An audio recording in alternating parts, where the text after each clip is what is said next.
Bonjour à toutes et à tous, bienvenue dans Smart Impact, l'émission de la RSE, responsabilité sociale, sociétale et environnementale des entreprises.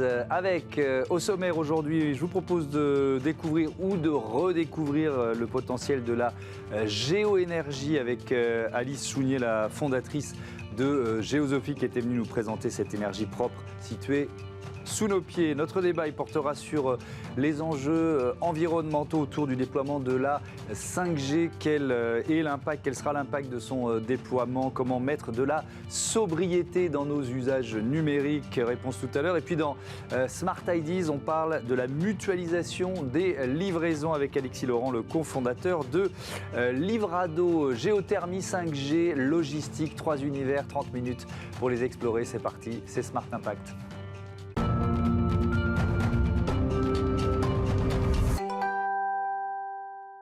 Bonjour Alice Chounier, bienvenue. Vous êtes donc la cofondatrice de Géosophie, créée en 2018 avec Quentin Barral. Votre métier, c'est la géoénergie. On va faire un peu de pédagogie pour commencer. C'est quoi la géoénergie? Alors la géoénergie, ça consiste à aller chercher sous la terre, dans le sol, la fraîcheur en été et la chaleur en hiver. On sait ça tous d'instinct. Les animaux font des terriers justement pour se protéger de la chaleur en hiver et pour se protéger du froid. De la chaleur en été et du froid en hiver. Peut-être que vous mettez votre bon vin à la cave également. Oui, c'est vrai. Donc le principe est celui-là, Ouais. une température constante. Alors comme on n'a pas envie d'aller vivre sous la terre, on fait circuler de l'eau dans le sol pour aller la chercher. Mais alors, ce qui peut surprendre, c'est que c'est à la fois une source de chauffage et de climatisation, justement parce que cette température est constante, c'est ça? Tout à fait. C'est aussi pour ça qu'on aime bien l'appeler géoénergie et pas géothermie. C'est pas uniquement de la chaleur qu'on va chercher. Oui. C'est aussi du frais. Puisque quand on s'enfonce de quelques mètres sous la terre, règne une température entre 12 et 15 degrés. Et ça, c'est d'autant plus important pour faire face au dérèglement climatique et aux étés caniculaires qui vont se succéder. Oui. Alors cette énergie décarbonée, elle est sous nos pieds, mais est-ce qu'elle est forcément facile d'accès? Est-ce qu'on peut en bénéficier partout? C'est un peu pour répondre, enfin vraiment pour répondre à ces questions que vous avez créé Géosophie, c'est ça? Tout à fait. Alors non, on ne peut pas l'utiliser partout, mais on peut l'utiliser très largement. Oui. Puisque sur le territoire français, on parle de 90% des emplacements qui sont envisageables du fait de l'absence de risques géologiques sous-jacents. Donc Oui.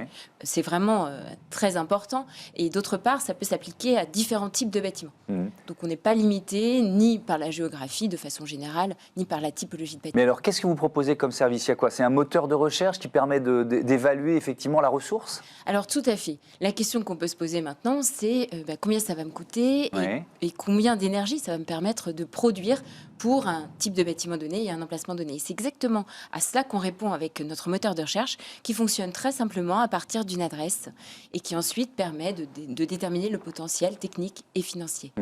Moi, j'ai changé ma chaudière. Je passais du fioul au gaz il y a 1 an et demi. C'est peut-être pas la meilleure idée que j'ai eue, qu'on a eue, les copros, au moment où on l'a fait. Mais on avait une très forte probabilité, par exemple à Paris ou en région parisienne, de trouver des sources d'eau sous nos pieds, quoi, et de pouvoir les utiliser. Alors tout à fait, à Paris et en région parisienne, une étude récente de Ouais. l'ADEME montre qu'on pourrait couvrir la moitié des besoins de chauffage et de rafraîchissement des bâtiments.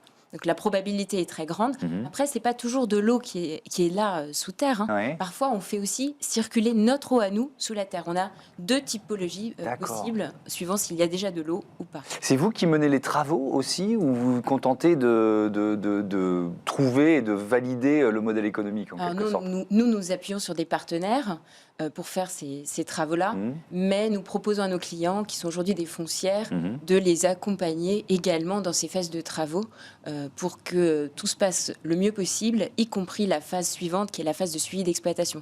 Parce que ces technologies peuvent être utilisées, une fois qu'elles sont installées, 50 ans. Qu'est-ce que ça représente en termes d'économie, en facture, mais aussi en production de gaz à effet de serre pour vos clients? Alors par rapport au gaz, par exemple, on peut diviser le bilan carbone par 10 pour un bâtiment donné.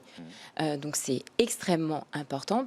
Pourquoi? Parce que tout simplement, c'est une énergie locale et décarbonée. Vous avez compris, on fait circuler de l'eau, c'est très simple. Ensuite, en termes de facture énergétique, on peut les diviser par 5. Donc c'est non négligeable aussi du fait de l'augmentation des coûts de l'énergie. Alors justement, la guerre en Ukraine, ses conséquences économiques sont corrélaires à la flambée des prix des carburants fossiles. Ça valide vos solutions, forcément. Est-ce que vous voyez l'intérêt ou les prospects affluer depuis un mois et demi? Alors, bon, tout à fait. On nous prend bien plus au sérieux, c'est vrai, depuis ces événements-là. En fait, si on prend d'autres exemples européens comme la Suède, eux se sont équipés dès le premier choc pétrolier. En fait, ils ont tout de suite compris qu'il fallait passer à ce type d'équipement très rapidement. Et aujourd'hui, ça représente 20% du chauffage de leur logement. Donc, c'est complètement possible de généraliser cette solution. Et là, c'est le moment. Toutes les planètes sont alignées, que ce soit le prix, que ce soit également les craintes simplement de disponibilité des énergies fossiles et que ce soit aussi l'acceptabilité des énergies fossiles. On a tous compris maintenant qu'il faut passer à autre chose. Est-ce qu'il y a des subventions? Est-ce que quand une foncière fait ce choix de passer à la géoénergie, est-ce qu'elle est subventionnée? Tout à fait. Alors, il y a le fonds chaleur qui prend en compte typiquement 30 à 40% du montant des travaux. Donc ça, c'est pour plutôt les gros bâtiments. Et nouveauté cette année, il prend en compte aussi le rafraîchissement, parce qu'on en parlait, c'est une bonne source. Autre nouveauté, il prend aussi en compte des systèmes qui sont de plus petite taille, donc destinés à des plus petits bâtiments. Alors, on n'est pas rentré dans le détail des différentes technologies, mais il y a aussi des corbeilles ou des murs géoénergétiques. Des corbeilles, c'est quoi une corbeille? Alors, une corbeille, c'est juste une forme d'échangeur avec le sol. En fait, quand il n'y a pas d'eau dans le sol, on a différentes façons d'échanger avec le sol. Et une de ces géométries, c'est en forme de spirale, ou je vous disais en forme de mur, comme ça, pour aller dans le sol. Quelques chiffres en France, le secteur du bâtiment représente un quart des émissions de gaz à effet de serre, de CO2. Est-ce que vous diriez que la transition énergétique, ça va au-delà de votre métier, parce que c'est beaucoup plus vaste, mais la transition énergétique des bâtiments, c'est vraiment un levier peut-être le plus efficace ou l'un des plus efficaces de la transition écologique? Alors moi, ce que je dirais, c'est qu'il faut tout faire. Et surtout, il ne faut rien oublier. Or, donc, pour aller dans votre sens, effectivement, on a plusieurs axes, et le transport en est un, etc. Donc, il faut travailler sur tous les leviers et ne pas oublier les énergies thermiques renouvelables. La géoénergie en est une, le solaire thermique en est une autre qui peut très bien se combiner avec le sous-sol dans la mesure où on peut stocker dans le sol une partie des calories l'été. Mais ayant dit ça, le message principal que je voudrais faire passer, c'est que n'oublions rien, y compris le discret sous-sol. Oui, le discret sous-sol, je reprends votre slogan que je donnais en titre, l'énergie propre est à portée de main sous nos pieds. Bon, alors, peut-être que vous l'entendez, il y a des travaux dans l'immeuble d'à côté. C'est pas vous qui êtes en train de creuser pour trouver des sources ou équiper l'immeuble des voisins en géothermie, ça serait une bonne idée. Pourtant, bref, désolé si vous entendez ces bruits permanents, qui sont là dans nos oreilles depuis plusieurs semaines. Je reviens à notre thème. Quelle proportion, vous avez en partie répondu en évoquant la ressource, mais quelle proportion des bâtiments pourrait passer à la géothermie? Vous avez des clients qui sont quoi? Quand vous dites des foncières, est-ce qu'on peut imaginer, je dis n'importe quoi, mais l'industrie, des bâtiments de service, ça concerne qui? Alors tout à fait. En fait, encore une fois, ça peut s'appliquer vraiment à plusieurs typologies. Le point qui est important à réaliser, c'est que la température qu'on va chercher est entre 12 et 15 degrés. Donc les cas qui seront optimum d'un point de vue énergétique, ce seront ceux pour lesquels on cherche du tempéré également. C'est-à-dire soit pour chauffer ou rafraîchir un bâtiment, c'est exactement ce qu'on cherche à faire. Donc vous parliez de l'industrie, ça peut être effectivement certains procédés industriels, mais là on ne parle pas de procédés très haute température, ce genre de choses. C'est pour donner un contour. Voilà. Et donc la ressource, elle est présente en France, c'est quoi? Vous avez dit 80%, c'est ça? 90% du territoire français est éligible à cette technologie. Comment vous gérez la ressource en eau? C'est-à-dire est-ce qu'on est dans un circuit fermé ou est-ce que ça consomme de l'eau malgré tout? Alors non, on ne consomme jamais d'eau, que ce soit sur des systèmes ouverts ou sur des systèmes fermés. Il y a deux typologies. Donc les systèmes ouverts sont ceux pour lesquels il y a de l'eau qui naturellement s'écoule dans les nappes souterraines. Par exemple, c'est le cas à Paris. En fait, en surface, il y a la Seine, mais en profondeur, et c'est le cas dans beaucoup de grandes villes, il y a aussi, quand il y a une rivière ou un fleuve en surface, ça veut dire qu'il y a de l'eau qui s'écoule dans le sous-sol. Et là, on prend toute l'eau qu'on prend prend avec un forage, on la remet avec cette technologie-là. L'idée n'est absolument pas d'assécher une nappe. Ça, c'est une des technologies. Mais les technologies que j'évoquais aussi, par exemple les corbeilles, les murs ou les sondes verticales, dans ces technologies-là, on fait circuler notre eau à nous dans un circuit fermé. Et à Géosophie, nous, on n'a juste pas de religion en termes de sous-sol, on les regarde toutes et on regarde quelle est la meilleure pour un projet donné, pour un emplacement donné. Une dernière question sur la réglementation, la RE 2020, la nouvelle réglementation environnementale. Ça change quoi pour la filière, ça concerne la filière construction, ça change quoi pour un métier comme le vôtre? Alors, la RE 2020 va entrer en vigueur effectivement avec différentes échéances progressives, l'objectif étant de sortir des énergies fossiles. Donc c'est évidemment, alors quand on compare pareil à d'autres pays européens, comme les Pays-Bas, à partir du moment où ils ont interdit le gaz, on a vu une croissance spectaculaire, plus 89% de la filière géoénergétique. Donc on s'attend à quelque chose de comparable en France. L'idée, c'est maintenant de s'y préparer et les outils que nous développons visent précisément à cela, c'est-à-dire à rendre l'expertise souterraine accessible à tous les promoteurs, à tous les porteurs de projets, de façon à ce qu'ils n'écartent pas, d'une part n'écartent pas cette solution, mais d'autre part la considèrent sérieusement. Merci beaucoup, Lise Chounier, pour toutes ces informations.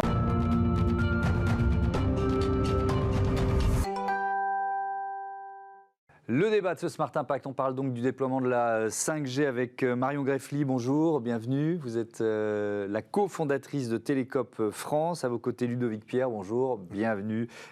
Impact Innovation Team Member, en bon français, de Fairphone. C'est quoi, on le rappelle, vous êtes déjà venu sur ce plateau, mais c'est quoi Télécop France ? Alors, Télécop, c'est le premier opérateur télécom coopératif à vocation écologique et solidaire. Ça veut dire que dans notre activité, dans la façon dont on développe nos offres et nos services, on intègre directement les questions d'impact écologique et d'impact social. Et en plus, on appartient à nos sociétaires. Donc, on a une entreprise complètement démocratique. C'est-à-dire que nos sociétaires votent les décisions de la coopérative sur le principe d'une personne égale à une voix. Donc, on ne vote pas en fonction de son capital, mais en fonction de sa présence dans l'entreprise. Ça, c'est le principe de toutes les coopératives. Fairphone, présentez-nous Fairphone. Ouais, alors Fairphone, on est producteur de téléphones basé aux Pays-Bas. Et l'objectif de Fairphone, c'est de garder les téléphones plus longtemps. Donc, on les produit de manière modulaire. Donc le téléphone est modulaire, on peut enlever... Plus facile à réparer ? Plus facile à réparer, plus facile à réparer. Et dans l'idée, c'est de ne pas remplacer le téléphone dans 2 ou 3 ans. Et du coup, on produit le téléphone avec l'humain et la planète en tête. Parce qu'effectivement, on change. Alors moi, pas trop sur le téléphone, je suis pas un dingue de téléphone, mais... En moyenne, on change nos téléphones tous les 2 ans, c'est ça? 2 ans et demi? 2,7, on va dire. Alors qu'ils fonctionnent encore très bien, on est bien d'accord. En général, oui. Bon. Question générale, sur la 5G, est-ce que vous êtes favorable au déploiement de la 5G? Est-ce qu'on en a vraiment besoin, en fait? C'est ça la question qu'on peut se poser. Oui, exactement. C'est la question qu'on peut se poser, c'est est-ce qu'on en a vraiment besoin? En fait, la 5G, elle pose un débat de société, en fait. C'est de savoir à quel point on veut du numérique dans nos vies. Parce qu'en gros, l'idée de la 5G, c'est de pouvoir utiliser le numérique de manière encore plus rapide. Et aussi de pouvoir l'utiliser, en fait, finalement, avec un impact environnemental lié à ça de plus en plus important, puisque ça fait des données mobiles, en fait, qu'on va avoir besoin de consommer de plus en plus pour pouvoir utiliser de la 5G de manière de plus en plus rapide. Donc ça, c'est une question qu'on peut se poser, c'est-à-dire est-ce qu'on a besoin que le numérique il prenne toute cette place dans notre société, et il y a plusieurs réponses à ça. Enfin, le débat n'est pas si simple. En tout cas, nous, ce qu'on dit chez Télécop, et puis on l'a travaillé avec nos sociétaires de ce point de vue-là, c'est qu'en fait, on n'a pas vraiment besoin de la 5G, notamment pour les particuliers. Puisque aujourd'hui, l'intérêt de la 5G qu'on nous met en avant, c'est vraiment les notions de rapidité, c'est-à-dire on va plus facilement pouvoir voir une vidéo en mobilité, dans plein de circonstances différentes, etc. La question qu'on se pose, c'est est-ce qu'on en a vraiment besoin, et surtout, est-ce que c'est vraiment durable, ce type d'usage, en rapport avec les ressources limitées de notre planète. Donc ça veut dire qu'il faudrait quoi? Peut-être le réserver au monde de l'entreprise qui peut en avoir vraiment besoin, c'est ça? Oui, probablement, parce qu'effectivement... Là, il y a différents études qui ont été menées par le Conseil pour le climat et qui en fait expliquent que quelque part on peut décider de déployer différemment la 5G et d'ouvrir ses usages différemment, notamment pour des entreprises qui en ont besoin pour des questions de compétitivité, etc. Par contre, on peut très bien décider effectivement d'en garder cet usage pour les entreprises. Et c'est finalement pas vraiment un problème pour ça. Ouais. Ludovic Pierre, Fairphone propose un modèle 5G. Pourquoi? C'est une façon de se dire, de toute façon, il y a quoi? Il n'y a pas le choix. La techno est en train de se développer, donc on doit proposer un modèle comme celui-là? C'est un petit peu ça l'idée, en Ouais. fait. Nous, notre objectif, c'est de produire des téléphones qui durent dans le temps. Ouais. Et donc, plus au-delà de 5 ans. 5 ans, c'est l'objectif. Et si on arrive 7, 8, 10 ans, ce serait incroyable. Mais pour l'instant, 5 ans minimum. Et vu que la 5G se déploie, il y a eu les investissements, les opérateurs déploient. C'est en train de se passer. Qu'on le veuille ou non, c'est en train de se passer. Donc nous, Fairphone, on se positionne sur faire en sorte que le téléphone soit compatible avec cette nouvelle technologie qui risque d'être très présente dans le futur. Et on n'a pas envie que notre téléphone devienne obsolète et toutes l'impact positif que le Fairphone a d'un côté soit annulé en fait si le téléphone a besoin d'être changé. Je comprends ce que vous voulez dire. C'est-à-dire si on ne propose pas la 5G, on va avoir des clients qui, dans 2 ou 3 ans, vont nous dire on a besoin de la 5G, donc ce sera contre-productif, vous n'aurez pas rempli l'objectif. Exactement. Bien compris. Marion Greffly, si on parle de nos usages, avec Télécope, vous proposez de payer justement selon l'usage que l'on fait de nos forfaits. C'est ça? Comment ça marche ça? Alors en fait, dans la coopérative, on a fait le choix d'essayer de matérialiser ce que c'est que les usages numériques. Parce que, en fait, aujourd'hui, le marché du numérique, il est construit sur une idée où les usages et de manière générale, du coup, le numérique est une ressource qui est illimitée. On le voit sur le marché, il y a de plus en plus de forfaits avec 100, 200, 300 gigas par mois. Enfin, ça commence à grossir de manière assez incroyable. Et donc, tout ça, ça laisse supposer au public que en fait, le numérique est illimité et que c'est pas du tout une ressource qui compte sur des ressources qui sont pour le coup très tangibles.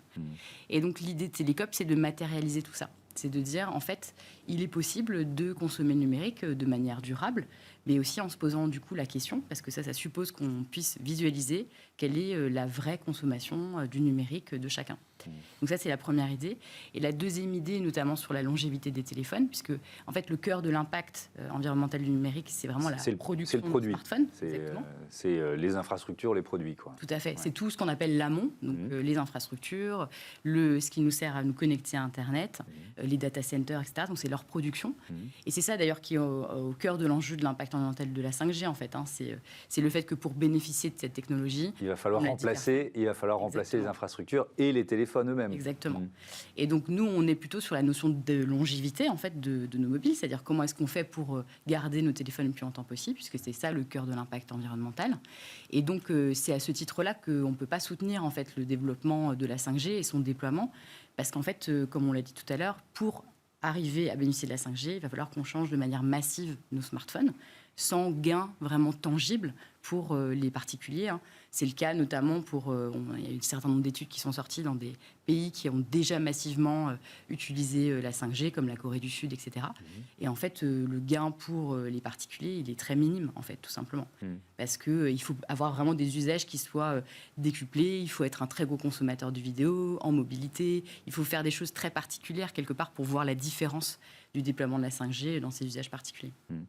Quelques chiffres justement sur nos usages numériques. 60% des Français se disent incapables de passer une journée sans leur téléphone et le consultent immédiatement au réveil. J'ai bien peur d'en faire partie. 88% d'entre eux changent de téléphone tous les 2 ans alors qu'il fonctionne encore. Là, je ne suis pas dans cette catégorie. C'est vrai que c'est une question, et c'est la question qui est centrale finalement dans l'existence, allez dire, dans l'ADN de Fairphone. Et ça rejoint ce que vous disiez, quelle place on veut donner au numérique dans notre société. Est-ce que vous le ressentez forcément chez vos clients, mais est-ce que cette prise de conscience-là, vous la voyez quand même progresser aujourd'hui? Définitivement, et c'est pour ça qu'on grandit, Fairphone. Après, malgré la prise de conscience chez citoyenne, il y a quand même cet engouement de la technologie.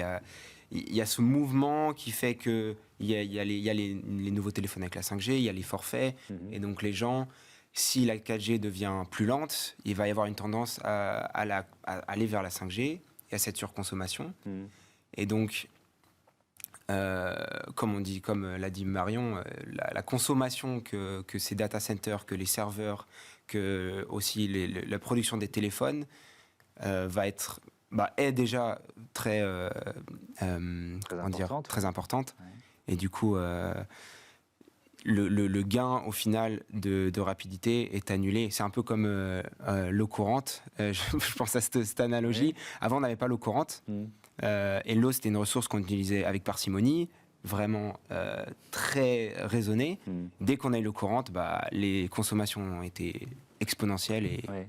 Mais alors, j'entends votre argument, mais en utilisant cette analogie de l'eau courante, il va y avoir toute la partie de l'opinion qui dit oui, mais on ne va pas revenir à l'âge de pierre. Vous voyez ce que je veux dire. Il y a une voie médiane, quoi. Mais la question, Marion Greffly, c'est comment identifier, parce que moi j'entends vos arguments à l'un et à l'autre, mais comment identifier les usages qui comptent vraiment? Est-ce qu'il y a une part tout simplement de pédagogie à faire peut-être dès l'enfance d'ailleurs?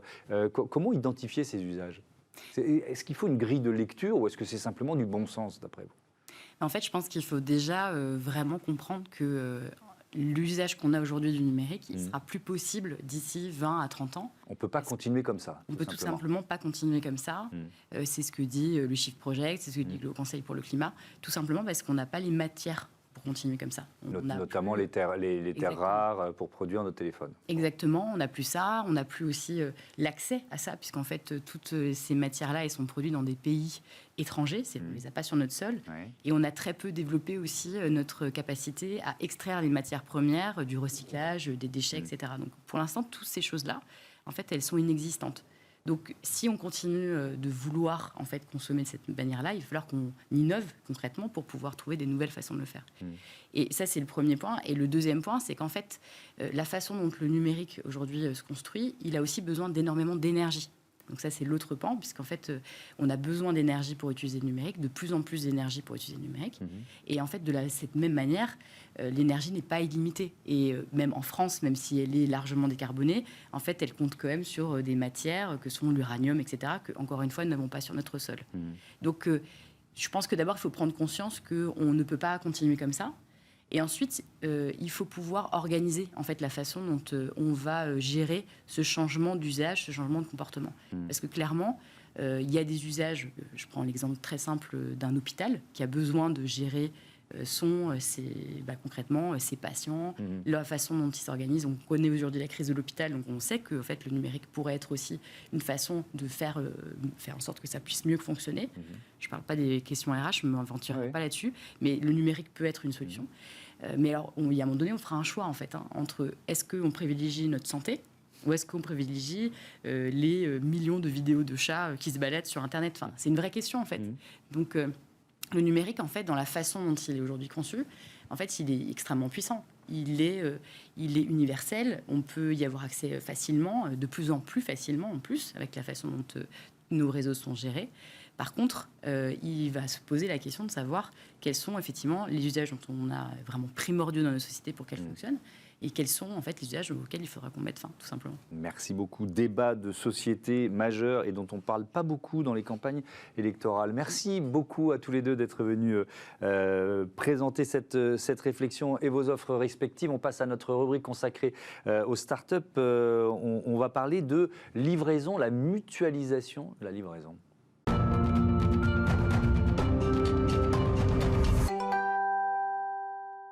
Bonjour Alexis Laurent, bienvenue. Vous êtes avec Maxence et Romain Valande, les cofondateurs de Livrado, toute jeune entreprise. Vous venez de la créer. Avec quelle idée? Alors en fait, tout simplement, nous, on se rend compte qu'à l'heure d'aujourd'hui, les modes de consommation sont en train de changer. Le client passe de plus en plus sur la livraison sur la livraison domicile. Et on se rend compte qu'à travers la livraison domicile, il y a énormément d'enjeux et de thématiques à traiter, notamment sur la responsabilité sociale des entreprises.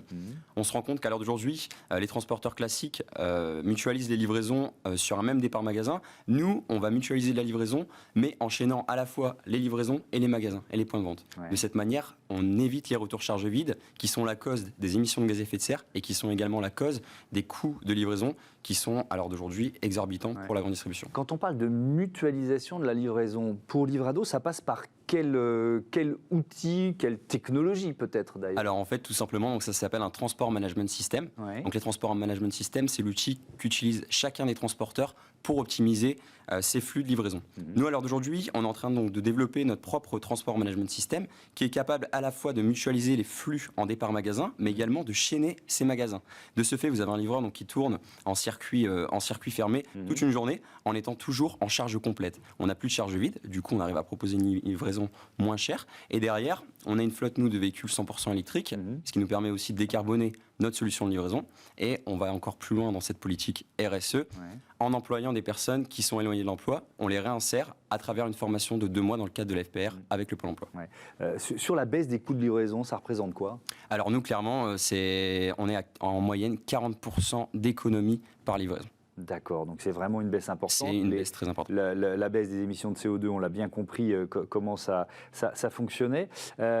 Qui sont vos clients aujourd'hui? Parce que toute jeune entreprise, ça prend déjà. Comment vous en êtes de votre Alors aujourd'hui, donc nous on a décidé de travailler sur un modèle donc B2B2C. Donc on travaille donc avec nos partenaires de confiance. Donc notre plus grand partenaire, c'est le groupe Louis Delhaize, donc avec Supermarché, Match et Cora. Donc c'est vraiment notre partenaire qui nous a vraiment lancé au début et qui a vraiment cru au modèle dès le début.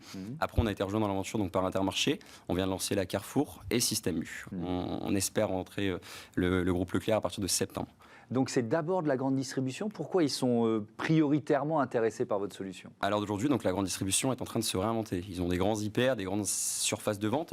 Alors d'aujourd'hui, ils doivent faire face à la montée en puissance du e-commerce. Le e-commerce repose en grande partie sur justement la livraison du dernier kilomètre. Et donc du coup, ils doivent proposer à leurs clients un service de livraison éco-responsable à un prix abordable. Oui, donc c'est pour ça que ce sont vos premiers clients. Exactement. Vous êtes encore en phase d'incubation au sein d'Eura Technologies, c'est ça? Eura Technologies, on fait également partie de l'accélération REF 3 portée par la région des Hauts-de-France et portée également par la métropole européenne de Lille pour tous les projets qui font partie de la révolution industrielle des Hauts-de-France. Eura Technologies, c'est quoi? C'est vraiment des spécialistes du commerce, du retail? Alors donc en fait, nous on est sur Blanche Maille by Eura Technologies, donc c'est vraiment un pôle retail qui nous accompagne vraiment sur les aspects retail, sur les aspects tech également, sur le transport management système. Ils nous ont énormément aidés et c'est pareil, c'est de la mise en lumière, des mises en relation et aussi des préparations pour justement des prochaines levées de fonds. Comment vous voyez la suite, l'avenir de Livrado? Donc nous à l'heure d'aujourd'hui, donc sur les phases d'essai, donc Livrado, on a réalisé un peu plus de 20 000 livraisons donc l'année dernière. Nous à l'heure d'aujourd'hui, donc nos perspectives sur les années qui viennent, donc on espère atteindre les 120 000 livraisons l'année prochaine. On souhaite également donc développer notre modèle dans les 21 métropoles. On commence à partir de janvier 2023 avec Metz, Nancy et Strasbourg. Donc on espère aussi pouvoir se développer donc à l'international via le groupe Louis Delhaize, donc en Luxembourg, en Belgique et également en Roumanie. Et on a de très belles perspectives d'évolution, sachant qu'on est jeune, on a toute la vie devant nous, donc je pense qu'on ira très loin. Ça, on vous l'espère, Yves, c'est beau d'avoir cette ambition. Est-ce que ça passera forcément par une levée de fonds? Alors nous, ce qu'il faut savoir, c'est que là, on est en train déjà de boucler notre amorçage. Ce qu'il faut savoir, c'est que par rapport aux autres startups, nous, on n'a pas voulu choisir des modèles de cash burn, comme justement on peut le voir avec le quick commerce. Et on voit qu'il y a énormément d'acteurs de quick commerce qui sont en train de chuter. Nous, on a décidé d'utiliser un modèle sur lequel on serait rentable directement. Donc, ce qui nous permet d'avoir une très grosse capacité d'autofinancement.